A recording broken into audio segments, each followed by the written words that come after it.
la place publique s'enflamme à Paris. Togolais, Ivoiriens, Camerounais, Congolais, Bissau-Guinéens et bien d'autres se sont levés comme un seul homme. La mobilisation citoyenne à Paris dénonce les régimes autoritaires en Afrique, ceux qui refusent d'écouter leur peuple, ceux qui étouffent la démocratie. Une voix monte, plus forte, plus claire, celle de la jeunesse africaine, des exilés, des militants de la liberté. Ce combat est pour la dignité, pour l'alternance, pour la vérité. Paris envoie un message fort, le changement est inévitable. Au monde entier, que le problème ce n'est pas seulement Sassou Nguesso. Nous allons le dégager, nous allons dire ensemble, Sassou Nguesso, Sassou Nguesso, il ne s'agit pas seulement de Sassou Nguesso. Juste à côté, à quelques kilomètres, non, pas lui encore. À quelques kilomètres, il y a un certain Paul Biya. Oh là là! Nous le respect que nous avons pour lui. Nous les Africains, nous avons le respect pour les ancêtres. Papa Paul Biya, il est temps de vous retirer. À des faits de quoi le peuple viendra vous chasser et vous déloger avec toute la honte qui va suivre. Mes frères du Cameroun sont debout aujourd'hui. Ils sont alignés derrière Maurice Kamto, que nous pensons aura à faire mieux que ce que nous avons connu. Mais pour l'instant, Paul Biya doit dégager. Paul Biya doit dégager. Lorsqu'on avance encore de quelques pas, nous arrivons en Côte d'Ivoire. Alassane Ouattara qui est arrivé au pouvoir à la faveur de massacres multiples. Il a pris le pouvoir avec la prétention de développer et d'apporter la démocratie. Les vieux, il est assis sur les fauteuils. Il est inamovible. Il ne bouge plus. Jusqu'à trifouiller, à bafouiller, à relire, à reconstruire la construction. La constitution est en train d'être revue et on ne laisse à personne la chance de s'exprimer comme si en dehors d'Alassane Ouattara, en dehors de Paul Biya, en dehors de Denis Sassou Nguesso, il n'y a personne qui peut faire mieux que ces gens-là. Ça va venir. Donc voilà pourquoi nous devons donner la force à nos camarades de la Côte d'Ivoire. Et nous allons dire à haute voix, Alassane Ouattara, Alassane Ouattara, à quelques pas de la Côte d'Ivoire, nous arrivons au Togo. Voilà. Le jeune doyen de l'Afrique. Le jeune doyen. Retrouvé président du Togo. En plus, c'est un joli pays. Il a gâté. Il a gâté le pays. Il a régné comme pas possible. Lorsque les vieux clament, comme par magie, c'est son fils Faure-Gnassingbé qui prend le pouvoir. Il a mandé tous les présidents d'Afrique. Je ne vais rester que 4 ans, le temps de faire la transition, etc. Depuis qu'il est au pouvoir, il ne veut plus partir. Et pire encore, dans le conflit qu'il y a en RDC, qui est-ce qu'on va chercher comme facilitateur au nom de l'Union africaine? C'est Faure-Gnassingbé. Comme s'il était un exemple de la démocratie, un exemple même de la cohésion nationale. C'est la honte. Le Togo, les peuples togolais sont dans la rue aujourd'hui et fusent le départ immédiat de Faure-Gnassingbé à Dema.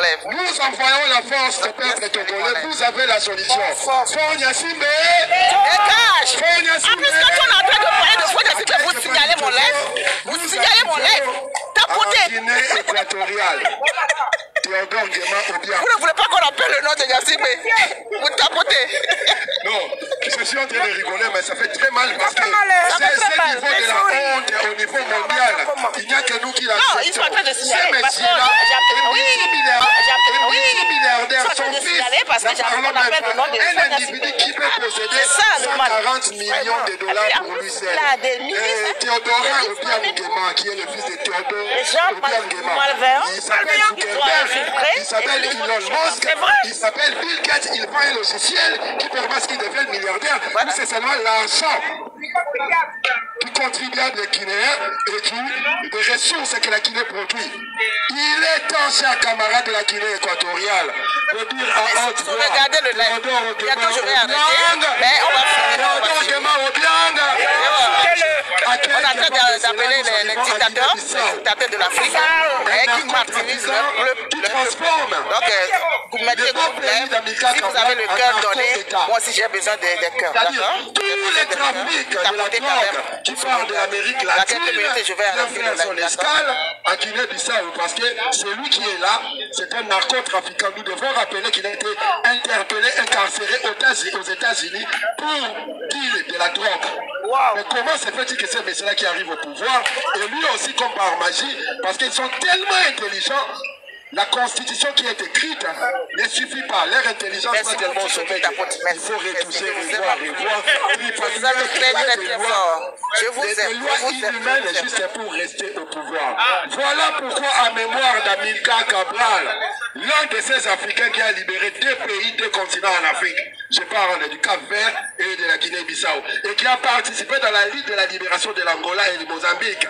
Nous allons dire à sa mémoire que Mbalou et Maro Sissoko, Mbalou et Maro Sissoko, comme si cela ne suffisait pas, nous redescendons quelque part en Afrique centrale, mais un peu au nord, à l'ouest. Mais ils sont nombreux. Idriss Déby, qui clame et qui arrive au pouvoir. Kaka Déby. Ah ouais, la dynastie. Le Tchad, tel qu'il est là, voilà. Il n'y a aucun Tchadien qui soit capable de prendre la relève et diriger.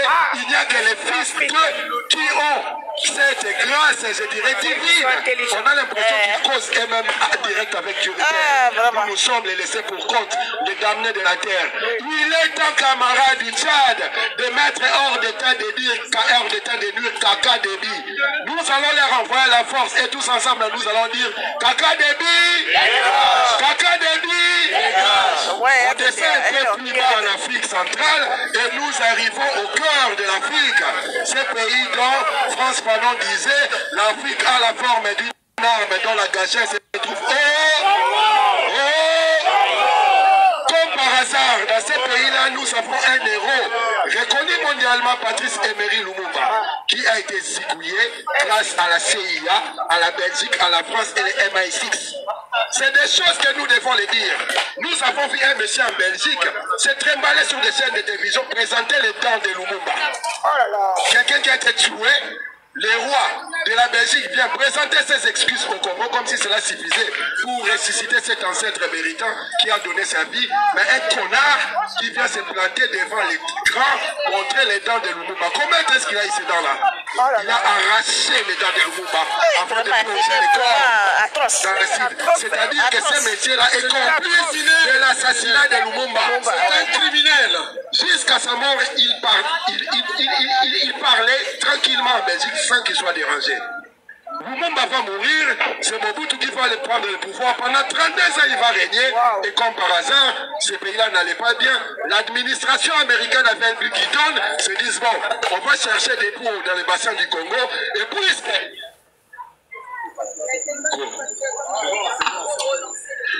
puisque nous devons rentrer dans ces pays-là où Mobutu, on peut l'accuser de tout, a travaillé pour l'unité nationale.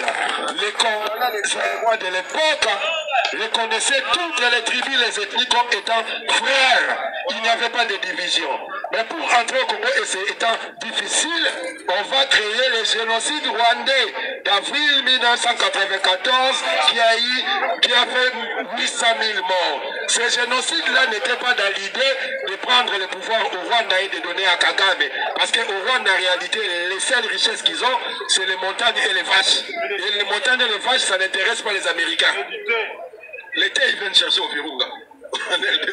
Donc, les montagnes et les vaches, ça n'intéresse pas les Américains. Ils en ont mieux que ça. Voilà pourquoi il fallait créer ce désordre à l'est du Congo, histoire de créer un ventre mou dans le Congo permettant aux troupes étrangères, rwandaises, burundaises, ougandaises, tanzaniennes, kenyanes, angolaises, sud-africaines. Le 10 octobre 1986, ils ont commencé leur marche de l'Est. Ils sont arrivés le 17 mai 1997 en faisant tomber Mobutu et en mettant Laurent Désiré Kabila au pouvoir. Kabila leur dira, bon, votre mission c'était de nous accompagner de chasser Mobutu. Mobutu est parti, vous pouvez retourner chez vous. Le lendemain, c'est une autre rébellion qui commence à l'Est du Congo. Les villes de Goma, Bukavu, Vira tombent entre ces rébellions-là. Qu'est-ce qui fait que, en claquant les doigts comme ça, la rébellion se fasse? Et qui sera le chef de cette rébellion en commençant Zaïdi Gomba Arthur, qui était membre de la Croix-Rouge internationale, qui est sorti du Congo 2 semaines parce qu'il était malade en chaise roulante. Il est devenu chef de la rébellion à l'Est. Et cette rébellion-là, depuis 1996 à aujourd'hui, chers amis, 15 millions de morts, le génocide bantou actuel, un génocide qu'aucun pays de la communauté internationale de l'Occident ne veut en parler. Je précise la communauté internationale de l'Occident. Parce que lorsque vous parlez de la communauté internationale, vous autres là on vous met dans le cadre du tiers-monde, même si nous sommes plus nombreux que vous. Voilà, c'est cette histoire-là qui voudra que Joseph Kabila arrive au pouvoir. Ici même, nous avons fait le combat pour le dégager. Et Tshisekedi, le fils d'Etienne Tshisekedi qui arrive au pouvoir, qu'est-ce qu'il va faire? Il va faire pire. Au moment où nous sommes en train de vous parler, la souveraineté économique qui a voulu la mort de Lumumba, Tshisekedi est en train de l'offrir aux États-Unis d'Amérique. Un deal qui veut que les minéraux stratégiques et critiques du Congo puissent être possédés par les États-Unis. En retour, les États-Unis vont envoyer leurs forces privées pour, entre guillemets, sécuriser. Connaissez-vous un seul pays dans le monde où les États-Unis sont passés et la paix est restée à faire? Nous avons eu Lumumba qui est un précédent historique et le monde entier en parle. Comment se fait-il que 65 ans après sa mort, le fils d'un opposant historique du Congo puisse faire l'erreur que Lumumba a réciproqué de faire? Voilà pourquoi nous, les Africains, les panafricanistes et les Congolais de la République à démocratiser du Congo, nous avons appelé à la mobilisation générale. Le 28 juin, nous allons nous retrouver à la place Trocadéro pour un grand rassemblement à l'occasion de l'indépendance du Congo. Nous allons marcher jusqu'à l'ambassade de la RDC pour faire comprendre à l'État congolais que nous nous opposons à cet accord-là. Et Tshisekedi doit dégager. Tshisekedi doit dégager.